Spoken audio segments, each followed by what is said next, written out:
Hello tout le monde. Ça fait un bail que je vous ai pas fait de vidéo pour ma routine renaissance après 40 ans. Aujourd'hui, un truc hyper important qui a changé aussi beaucoup de choses. De toute façon, toutes les vidéos que je vous mets, tous les épisodes que je vous mets, ça a changé vraiment beaucoup de choses pour moi. Mais celui-là est hyper important. Pourquoi ? Parce qu'à mon âge, 47 ans, vous avez les hormones qui fluctuent, et qui dit œstrogène qui fluctue, hormone féminine qui fluctue, qui n'est plus là tout le temps, eh bien vous avez du mal à gérer le sucre, l'insuline, tout le mécanisme, tout le métabolisme des sucres, il est vachement plus délicat. Vous allez prendre du poids beaucoup plus rapidement, et puis la fatigue. Moi je m'étais aperçue que lorsque je consommais du sucre rapide dans ma journée, le soir, en fin de journée, ou peut-être pas longtemps après la consommation de sucre, j'avais vraiment les yeux qui se refermaient comme ça. Vraiment, j'avais l'impression que mon énergie, elle s'était éteinte, que ma pile énergétique, elle avait vraiment diminué, mais de beaucoup. Et très franchement, en explorant la piste du sucre, donc en supprimant le sucre rapide de mon alimentation, parce que je suis une grosse gourmande, c'était délicat, ça a pris du temps, mais j'y suis arrivée. C'est le jour et la nuit. Mais ce qui m'a aussi beaucoup aidée, c'est qu'après chaque repas, à chaque fois que je me mets quelque chose dans la bouche, que ce soit très sucré ou pas très sucré, c'est pas grave. À chaque fois que je me mets quelque chose dans la bouche, je fais des exercices physiques. Je sollicite mes muscles pour que mes muscles prennent le relais et que, comme mon métabolisme, il est un peu à la ramasse, et bien que mes muscles prennent le relais sur la consommation des sucres que j'aurais absorbés et que j'aurais mangé. Donc, je vais vous faire voir deux exercices distincts. Le premier exercice qui est le premier mouvement que je faisais après chaque repas, vraiment. Alors, soit vous attendez 15 à 20 minutes, mais bon, le temps de débarrasser la table, etc., de faire la vaisselle, ça vous fait vos 15-20 minutes. Et derrière, vous pouvez faire votre mouvement. Au départ, si vous êtes dans ma situation où j'étais moi l'année dernière, hyper épuisée, où mes surrénales vraiment, elles n'en pouvaient plus, ce premier mouvement de tai chi que je vous montrerai, il va falloir vraiment le faire doucement dans l'exécution. Pas rapidement dans le mouvement, mais doucement. Parce que sinon, vous allez le sentir.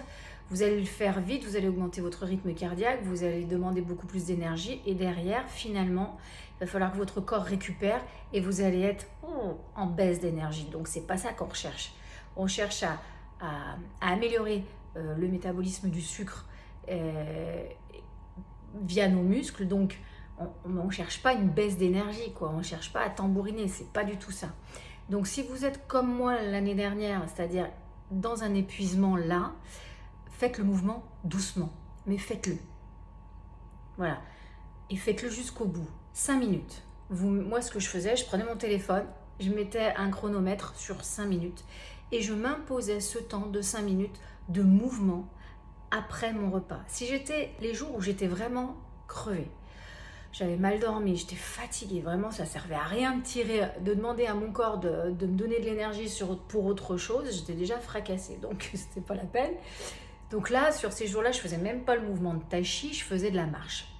S'il faisait beau, je sortais pour marcher 15, 20, 30 minutes de marche que l'on appelle digestive, c'est-à-dire que c'est pas une marche rapide, mais c'est une marche quand même, on sollicite quand même les muscles, surtout des membres inférieurs pour le coup, et sinon je marchais chez moi, autour de la table, dans le salon, et je marchais, je calculais, je regardais l'horloge du four, et puis je partais pour 15-20 minutes de marche, quand les jours où j'étais vraiment fatiguée.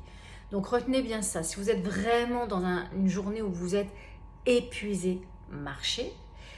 Ensuite, si vous sentez qu'il y a un tout petit peu plus d'énergie ce jour-là, le tai chi, le mouvement de tai chi que je vais vous montrer, mais doucement, très doucement, parce que vous allez commencer à tonifier, vous allez commencer à bouger les tissus au niveau de votre système lymphatique. Ça fait vraiment, ce mouvement, il travaille tout. Il va venir activer les chaînes ganglionnaires, il va venir améliorer et aider la circulation lymphatique, il va venir renforcer petit à petit vos muscles qui n'avaient peut-être plus l'habitude de trop travailler. Et ça, c'est important de retrouver de la tonicité au niveau musculaire petit à petit. Et dès que vous retrouvez un petit peu plus de vitalité, eh bien, augmentez un petit peu le rythme ou descendez en squat. Vous allez voir, parce que ce mouvement fait un squat, pointe de pied, enfin, il est global, il est total, il est super bien. Il est vraiment très complet. Descendez un petit peu plus dans les squats, sentez, en fait, faites le mouvement en conscience, toujours pareil. Et sentez ce qui se passe dans votre corps, dans vos muscles, ce que vous venez solliciter. Soyez présent et présente avec vous lorsque vous faites le mouvement. C'est ça qui prime à chaque fois que vous faites quelque chose dans la vie, quelque action que ce soit. Vous devez être dans la conscience. Vous devez être connecté à votre corps. Ok, ça sollicite quoi comme muscle? Qu'est-ce que je fais fonctionner? Et ça me fait du bien. Donc ça, c'est ce premier mouvement de Tai Chi. Et cette année où j'ai retrouvé de la vitalité, j'ai bien travaillé sur moi. Ça a été plutôt rapide et je suis très contente de ça. Ça veut dire que tout ce que je mets en place fonctionne très bien. Donc je vous invite vraiment à le mettre en place vous aussi, à mettre en place toutes ces routines. J'ai accentué un petit peu le mouvement. Le mouvement de Tai Chi, je l'ai fait plus avec des squats à descendre plus bas. Je l'ai fait un petit peu plus dynamique. Et puis après, j'ai trouvé un mouvement encore un petit peu plus complet qui va solliciter les membres inférieurs et qui va venir solliciter les membres supérieurs, les biceps et les quadris. Donc ça, c'est quand même important, surtout sur la consommation du sucre, tous ces muscles et notamment celui-ci. Il est très important à faire fonctionner après une consommation de sucre. Il va vraiment solliciter beaucoup de sucre pour fonctionner. Donc plus vous le faites fonctionner et plus vous allez aider votre métabolisme du sucre. Donc ça, c'est intéressant. Donc là, c'était pour les explications, mais ne minimisez pas ça. C'est-à-dire ce temps-là, ce temps de mouvement après repas. Dès que vous vous mettez quelque chose dans la bouche, derrière, vous bougez et vous vous imposez au minimum 5 minutes. N'allez pas au-delà de 15 minutes quand vous faites les mouvements. Ça ne sert à rien de vous dire « Ah bah c'est bien, je me sens encore pleine d'énergie, je vais poursuivre encore un moment. » Et puis là, vous partez au-delà de 15 minutes. Non, parce que ce qu'on cherche dans un état, quand on est en préménopause ou qu'on est en épuisement, qu'on est fatigué, qu'on sent qu'on a l'énergie, on veut retrouver de l'énergie, on sait que le cortisol, il est au taquet. Ou alors qu'il n'est plus du tout là si vous êtes en burn-out. Donc, on ne va pas venir solliciter encore un peu plus nos surrénales, parce que plus au-delà de 15 minutes, vous allez avoir un déclenchement du cortisol déjà. Donc 5 minutes. 5 minutes, mais imaginez, si vous prenez 5 minutes de votre temps, après chaque repas ou à chaque fois que vous mettez quelque chose dans la bouche, vous allez en faire des 5 minutes. Et 5 minutes plus 5 minutes plus 5 minutes, 3 repas, 3 fois 5, ça fait 15, si je sais bien compter. Et du coup, 15 minutes par jour de tonicité, c'est parfait. Et vous allez voir votre corps se transformer, votre énergie upgrader, votre tonicité, votre force mentale, tout va s'optimiser juste avec ça. Alors moi, je vous propose 2 mouvements, un mouvement de Tai Chi comme je vous l'expliquais et un autre mouvement que j'ai découvert et que je trouve très sympathique que je vais vous proposer puisque je le fais et que je trouve qu'il a des résultats sur moi.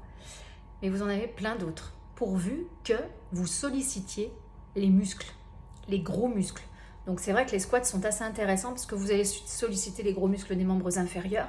Et puis pensez, vous pouvez utiliser des haltères aussi pour vraiment venir solliciter ces muscles-là antagonistes. On fait toujours travailler celui du devant, celui du derrière. On ne fait pas travailler juste un endroit parce que sinon ça déséquilibre et tout ce qu'on cherche dans cet univers, c'est tendre à l'équilibre. Donc on reste de bon sens. Mais vous pouvez le faire avec des haltères, par exemple. Ça m'arrive aussi parfois de ne pas avoir envie ou d'avoir envie de changer un peu et d'utiliser des haltères et de faire certains mouvements pour venir solliciter ces muscles-là. Mais ne négligez pas ça parce que vous allez voir que quelque part, ça vaut vraiment le coup et c'est un peu magique. Donc maintenant, je vous montre les mouvements sans explication. Regardez-les bien, imprégnez-vous, mais surtout, faites. Il n'y a que comme ça qu'on voit les résultats. Je vous envoie plein de bisous.